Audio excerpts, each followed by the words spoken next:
The Nun 2 came out recently, and we gotta tell you, the ending is a real nail-biter. Let's take a look at what we're dealing with. So, after a 4-year gap from the original, we find Valak, the demon nun, is back on the prowl, having escaped from Romania by hitching a ride in Frenchie's body. This time, Valak's after the eyes of St. Lucy, which apparently grants some crazy power. When the church gets wind of Valak's mischievous plans, they send our trusty hero, Sister Irene, back into action, along with the new recruit, Sister Deborah, to France. Their mission? Stop the wicked nun in her tracks once and for all. Now here's the juicy part. Frenchie, who's now working at a boarding school, just so happens to be where these powerful eyes are buried. Talk about a small world, right? Irene and Deborah have to race against time to prevent Valak from getting her ghostly mitts on those relics.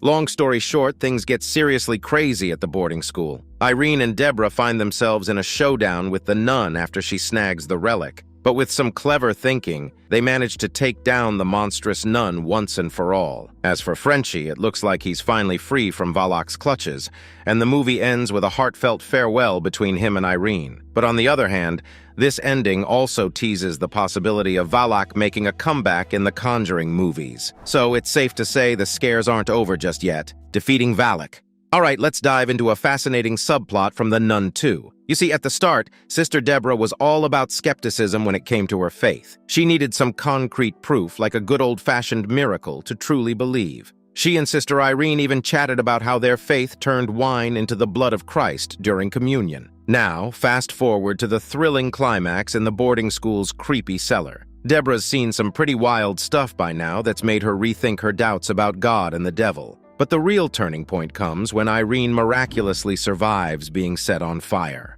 That's when Deborah declares it a miracle and her faith gets a major reboot. The two nuns join forces, start praying like there's no tomorrow, and do something pretty darn miraculous themselves. They turn those wine barrels into the blood of Christ, and bam, the barrels go kaboom, showering the nun in what seems like holy red wine, and she starts melting like a wicked witch. While they've given Valak the boot for now, we all know these demon types have a knack for coming back. So, don't be too shocked if Valak makes a spooky return in one of those upcoming Conjureverse movies. The supernatural world is full of surprises. Why does Valak want St. Lucy's eyes? So, let's delve into a bit of history here. St. Lucy, a Christian martyr from way back in the 5th century, is the go-to patron saint for folks with vision troubles. What's unique about her story is that some versions claim her eyes were either removed by her own hand or by her persecutors. Now here's where it gets even more intriguing. Some say they tried to set her on fire, but the flames just wouldn't touch her. Eventually, she met her end when a sword pierced her neck. But the jaw-dropper comes during her burial preparations. Despite her eyes supposedly being gouged out, they mysteriously reappeared. It's this miracle that earned her the title of patron saint for the blind. Now fast forward to The Nun 2, where Valak, the demon nun, is on the hunt for St. Lucy's eyes, believing they hold divine power. The movie suggests that Valak was once an angel banished by God, and by recovering those peepers, it hopes to regain its lost powers. Exactly what Valak plans to do with these newfound abilities is a bit of a mystery, and although the demon manages to absorb them, it doesn't quite get to enjoy the benefits for long before getting a divine smackdown. So it's a whirlwind of supernatural twists and turns rooted in centuries-old legends. Who knew St. Lucy's eyes could be at the center of such eerie intrigue? Is Sister Irene related to Lorraine Warren?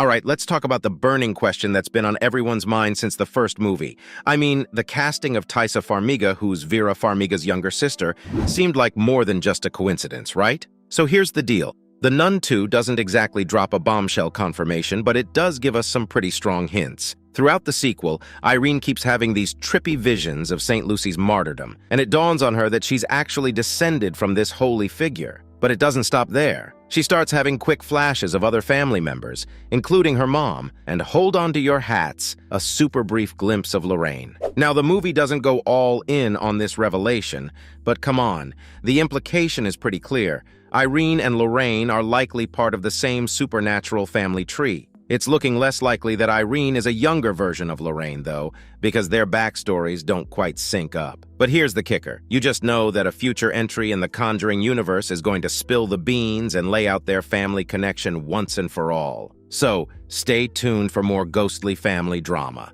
What happened to Father Burke?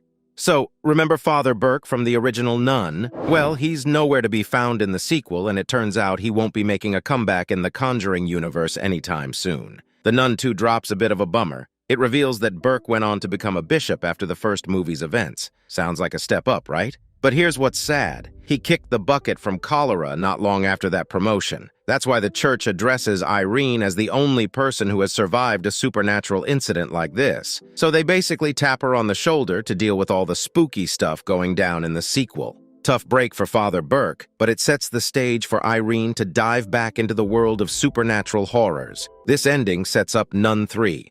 What could the ending mean for a possible Nun 3? By the time the credits roll, Valak's been shown the exit once again thanks to a good old dose of the blood of Christ. Frenchie, after a 4-year demon-induced timeout, seems to be back to his old self. But hold on, there's a catch. Valak is the big bad in The Conjuring 2, which happens 2 decades after the events of The Nun 2. So it's pretty clear that this demon's defeat isn't permanent, although it seems to have lost the extra mojo it got from St. Lucy's eyes. The Warrens, those famous paranormal investigators from the Conjuring series, end up doing an exorcism on Frenchie, so it's safe to say he wasn't entirely rid of Valak's influence. Now, considering the Conjuring universe has been around for a solid decade, there might be a move to bring the Nun back into the main Conjuring storyline.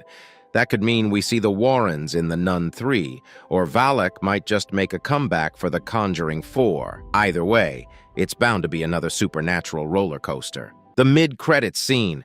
All right, let's chat about that sneaky mid-credits scene in The Nun 2. So it takes us back to the Warrens' place, where Ed Warren, played by Patrick Wilson, gets all intense on the phone with a priest. It's a short scene and leaves us hanging a bit. The thing is, it doesn't give us much to work with in terms of context. We're left wondering, when does this call happen in the timeline? Is it setting the stage for their first showdown with Valak in The Conjuring 2? Or is it about the exorcism they did on Frenchie from the first Nun movie? Some even think it might be teasing a 4th Conjuring installment, though Ed looks noticeably younger here than he did in the 3rd movie. Maybe the filmmakers are leaving things a bit vague to keep us guessing as they cook up the next spooky chapter. It's like a mystery wrapped in an enigma, right? What message does the ending give us? It's all about having faith, even when the odds are stacked against you. Sister Deborah starts off a bit skeptical about her whole nun life, but after witnessing Irene miraculously surviving a fiery ordeal, she's also convinced that there are some bigger powers at play. It's a real faith-restored moment for Deborah, as she comes to believe in a higher power and the idea that good can triumph over evil, no matter how grim things seem. Irene, on the other hand, has to keep the faith that her friend Frenchie can be rescued from Valak's clutches, even when it seems like mission impossible. But guess what? By the end of the story, Irene pulls off the miraculous. She saves Frenchie and the entire crew at the boarding school from Valak's grip. Well, at least for the time being. It's like a powerful reminder that faith can move mountains, even when you're dealing with demonic nuns and supernatural shenanigans. That brings us to the end of today's video. What did you think about the movie? Let us know in the comments below. If you haven't already, then please like and subscribe. We'll see you in the next one.